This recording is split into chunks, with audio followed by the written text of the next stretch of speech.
These are Ruminations from Among the Bards. I am poet and novelist Christopher Lewis, and I'd like to pause for a moment in our introduction to how humanity, even today, can encounter the sacred and move a little closer to what stirs at the heart of our bardic ruminations. To look at the folk epic poets in Serbia and their heroic traditions that gave so much hope and inspiration to all the South Slavic peoples. And we noticed in the unique life and writings of Saint Nikolai Velimirovich of Serbia that he, like all his people, from his earliest days was formed by the Serbian oral epics. This is what bards are supposed to do. These singers of tales were poor and illiterate, but they remembered what was important to their people. They were often outlawed by the Islamic overlords who considered them subversive, and again later in the communist period for the same reason. And yet at the same time, these enemies often admired them and emulated their heroes and their songs. These folk bards carried an oppressed people through a period of darkness, gave them heart, gave them purpose, and absolutely awakened the soul of young Nikolai Velimirovich from his earliest days. What he heard in these songs, he delivered in his inspired speeches to the English and American people. This was so from the moment he began to play his shepherd's pipe in Hyde Park and London. And if we could walk back in time to when our hearts were stirred by heroes who climbed beyond what we thought was possible, if we could walk back in thought to where the music of the strings lifted our steps beyond the horizon, and we began to see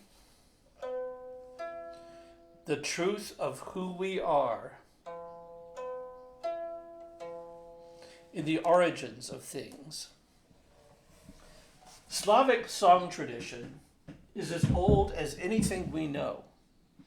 Long ago, when the Slavs came out of the Ural Mountains in central Russia, the vastness of central Russia, where it divides Asia from Europe, they brought with them these heroic songs to the guzli. And even to this day, the Mongolians east of the Ural Mountains play a similar stringed instrument for their heroic songs. So we know it's an old Asiatic custom connected to the origins of the Slavic tribes. The old Russian chronicles are often formed from the matter of these ancestral songs. But the Russian guzli is different. It's more like a zither strummed in chords. The Serbian guzli, played by running the finger up and down its single string, is one of the oldest stringed instruments known, perhaps the oldest of its kind. The legend is this: a hunter took shelter in a mountain cave from a thunderstorm. He saw lightning strike a maple tree and blow it into pieces. He retrieved a hollowed fragment of the burned trunk with a piece of branch protruding, shaped it lovingly, smoothed it, stretched a string on it, and gave it a voice that would recall the sound of the thunder and capture the heavenly fire that came down through the lightning. This was the guzli. There's no question that this legend recalls the Slavic thunder god Perun. But the fact is that, like Saint Vladimir the Great of Russia, when he was the first prince to accept Christianity among the Rus, and he threw the statue of Perun in the river, the statue that he had commanded to be made, because he was an inherently religious man. He and all the Slavic peoples never really encountered the lightning flash of divinity until they saw into the reality of the resurrection, and then stunned into a sudden awakening by the living God among them. Their encounter with the sacred then was not like it had been in pagan times. Slavs believed in the divinity of their gods.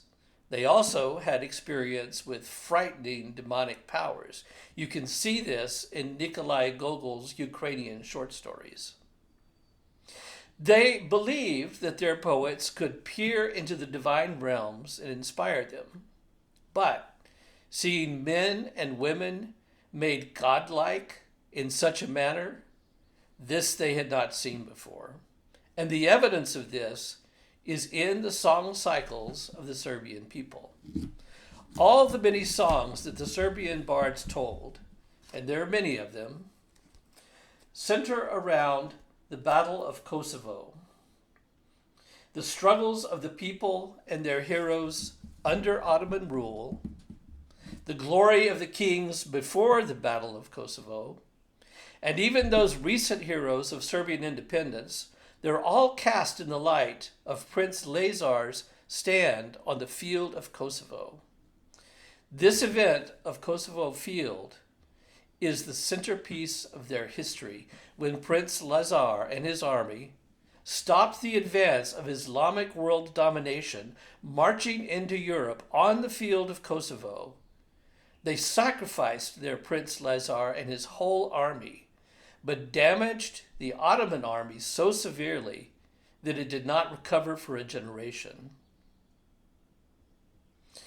And when one of these native bards brought these songs and his guzli to the front lines in World War I, and he played these songs, the young soldiers threw themselves at the enemy with no regard for their own lives, because they saw themselves as part of Prince Lazar's army, fighting to the death to preserve their country's heritage and their sacred identity. So even though the Orthodox peoples suffered under Islamic domination for 500 years, they always took heart from the memory of that sacrifice. There's a tale from that battle. On the night before, Prince Lazar was visited by an eagle. Except it wasn't an eagle. It was actually St. Elijah. Elijah, or Elias, is a favorite among the Slavs, and he gave him a choice. You could be granted an earthly kingdom or a heavenly kingdom. If the earthly, you will become a great Muslim prince. But if the heavenly, you will die. But the kingdom that you inherit will be forever. He chose the heavenly kingdom, and the heroic songs of the Serbian people revolve around this choice. The Byzantine Empire first encountered the Slavic peoples during the Slavic invasions of the 7th century. This was just one of many movements of Asiatic tribes that we remember as the barbarian invasions of Europe, and they finally destroyed the Western Roman Empire. In the east, they moved around the Black Sea and into the Balkans. They displaced settled Greeks there and the Illyrian natives, and they threatened the land walls of Constantinople itself. Then about the same time, the Rus ships began to come across the Black Sea and threaten Constantinople from the sea. So the Slavs were a serious concern for the Eastern Empire. St. Photius the Great was Patriarch of Constantinople, one of the most highly educated men of the entire imperial period, and he got the idea to convert these tribes to Christianity. He appointed Cyril and Methodius as missionaries. Their first task was to invent a Slavic alphabet to teach them to read. This was the Cyrillic alphabet, named for St. Cyril, and it was shaped for the old Bulgarian dialect that we now know as Slavonic. They went into Bulgaria. Their disciple St. Clement went to Lake Ohrid in Macedonia, which is where St. Nikolai was later, when he wrote Prayers from the Lake, the prologue. This was a very difficult mission, required generations, failures, and persistence. Saint Cyril and Methodius actually died believing their mission had failed. In fact, it is perhaps the most successful mission in history. And something happened to this people when they received the Orthodox faith. They recognized an inspiration they had not seen before, and you can see it in their heroic song traditions. So much is made of the pagan remnants of Slavic mythology, as though Christianity were nothing but a veneer covering it over. And this is a popular opinion. And in some cases, it might be true. But the Orthodox faith does not obliterate identity. It enhances it and completes it.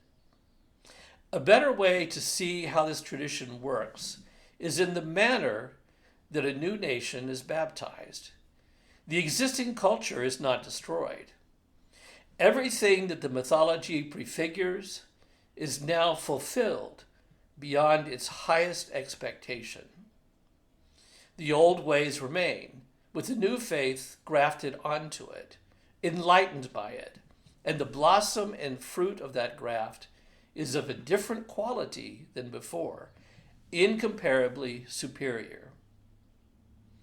To take an example, let's look at Elijah, so popular in Slavic heroic songs.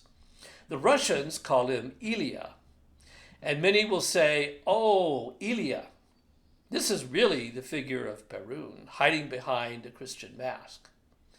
Because Elias ascended to heaven in a chariot of fire, they associate him with Perun, the supreme god of lightning and thunder. And this is true. They do make this association. But Perun was the myth, and Elias was a reality. Elijah was a favorite subject in Russian iconography because he was active in helping the Russians. He appeared to them. And there was a great hero among the Russians who was named after the prophet Elias, and this is Ilya Muromets of the Russian folk epics. He's based on an actual person. Ilya of Murom was a great warrior, but he died as a monk and a saint in the Kiev caves, the oldest monastery in Russia. The great age of the Serbian kingdom was the 13th and 14th centuries. This also happens to be the age of the finest spiritual flowering in Eastern Orthodox culture.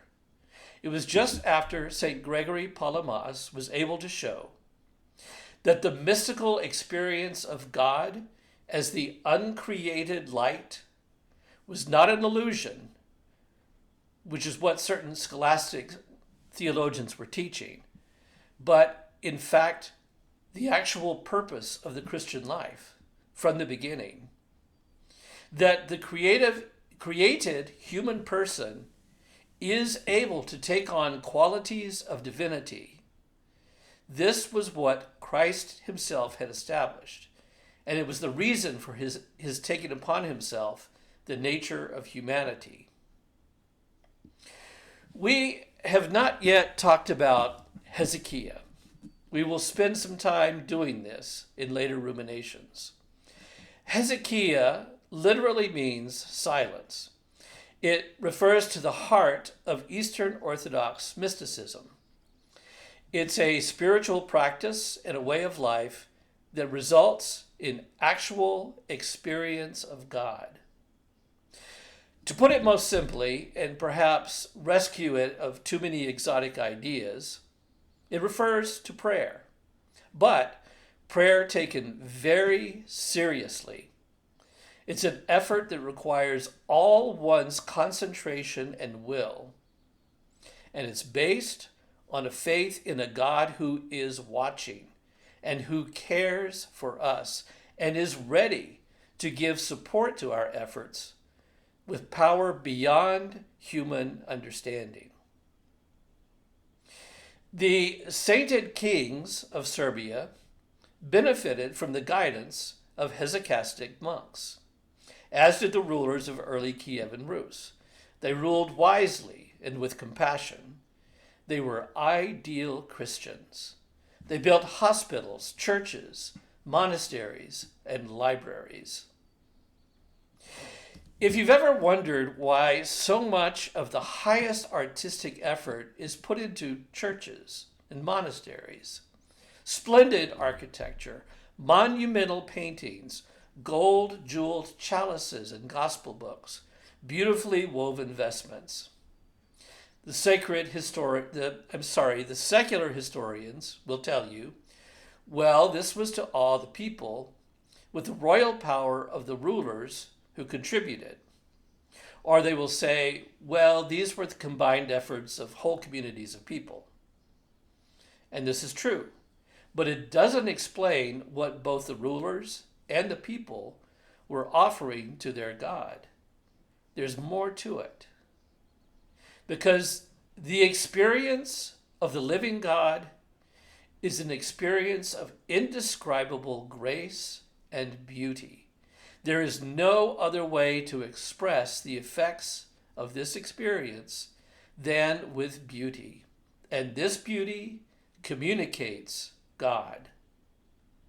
The beautiful is one of the names of God. And the transformative experience of God was the inspiration of the early medieval period, East and West. Song is one of the ways to describe God. Poetry is one of these arts. The poetry of the church is hymnography. And books have been and still could be written on the great poets of the church. St. Ephrem the Syrian laid the foundation. He was followed by Romanos the Melodist, a great poet, and St. John of Damascus, a genius with song. The formal structure of hymn writing influenced popular poetry. The short 4-line stanzas of the Latin Ambrosian hymns, sung to Gregorian chant, this gave rise in the medieval period to the rhymed quatrain, which is the primary poetic structure of European lyrics. The intense theological poems of St. Simeon the New Theologian, where he describes the vision of God as uncreated light. And for these poems, he invented a 15-syllable line, which popular Greek poetry still uses to this day. This is what we see in the Serbian folk traditions of song that we are looking at.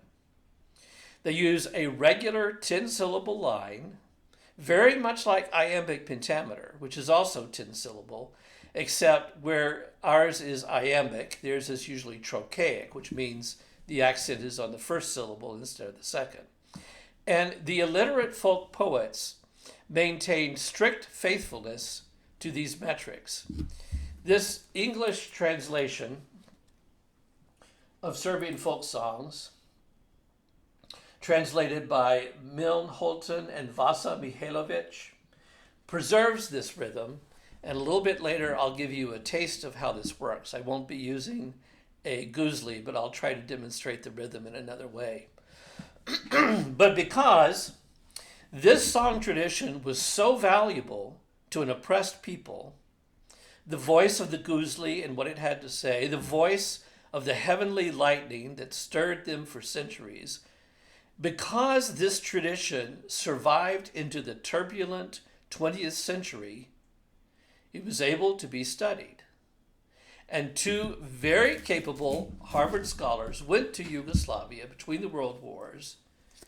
And this is by Albert Lord, the singer of tales, the student of Milman Parry.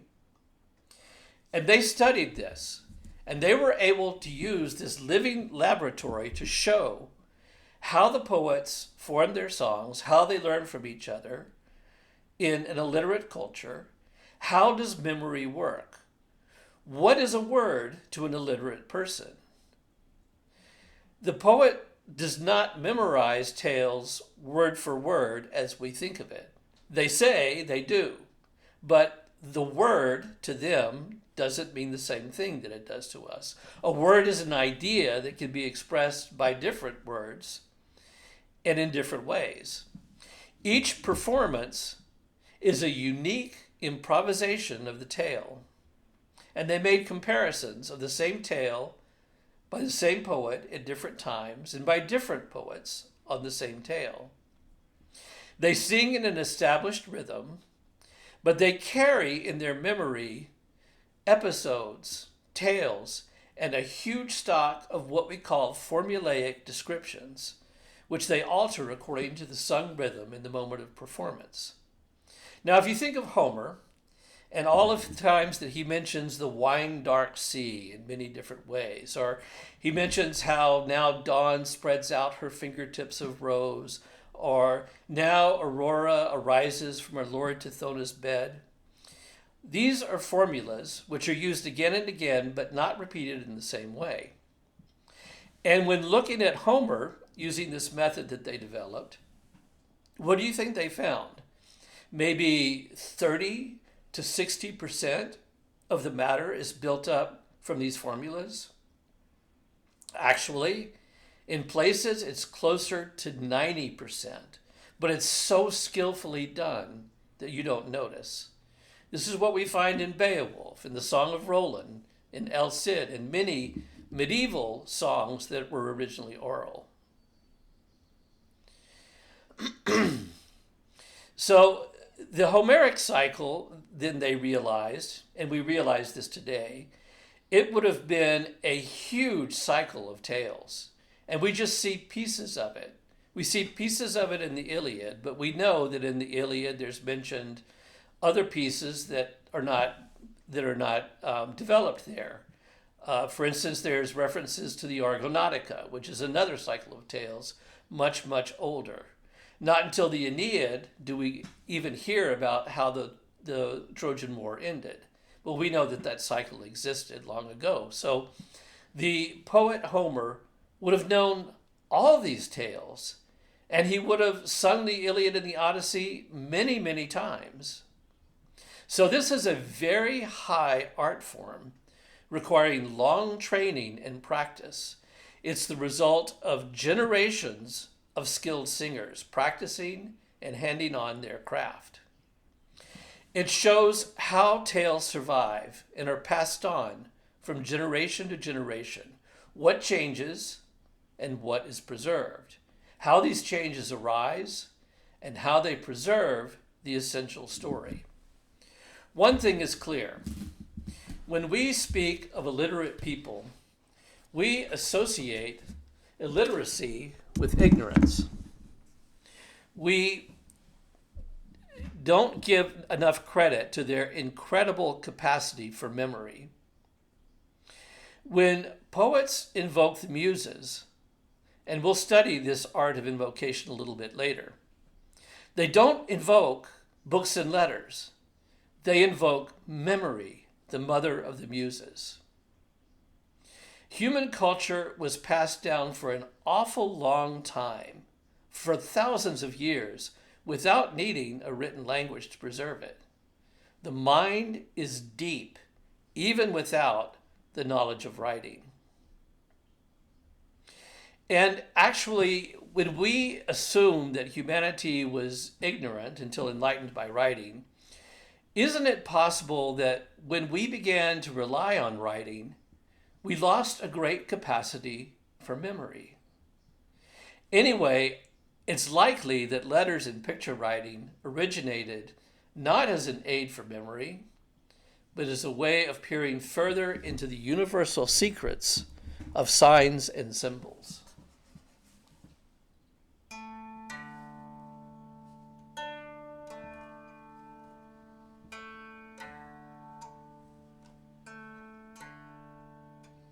From that high town, holy Jerusalem, there comes flying a gray bird, a falcon, and in his beak a small bird, a swallow. Yet this gray bird is not just a falcon. It is our saint, the holy Saint Elijah. And the swallow is not just a swallow, but a message from the Holy Virgin. She flies over Kosovo field. The message falls to Kosovo field, into the lap of Tsar Lazar. For Tsar Lazar is the message destined.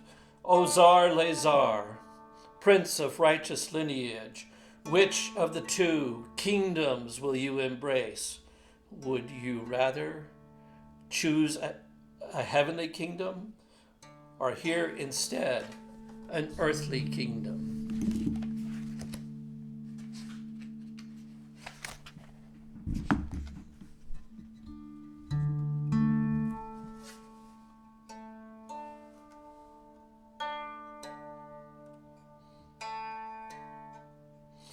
Lazar chooses the heavenly kingdom.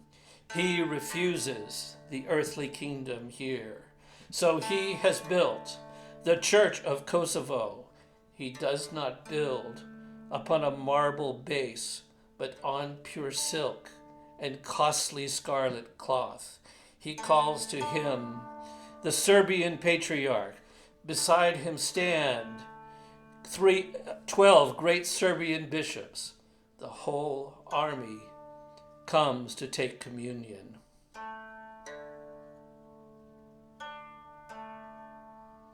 No sooner have the orders been given than the Turks come and assault Kosovo.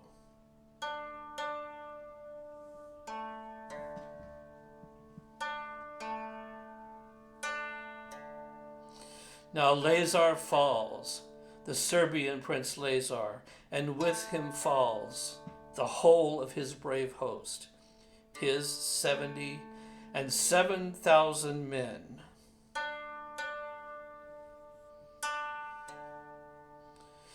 All this is done with good grace and honor before the eyes of God the Lord Almighty.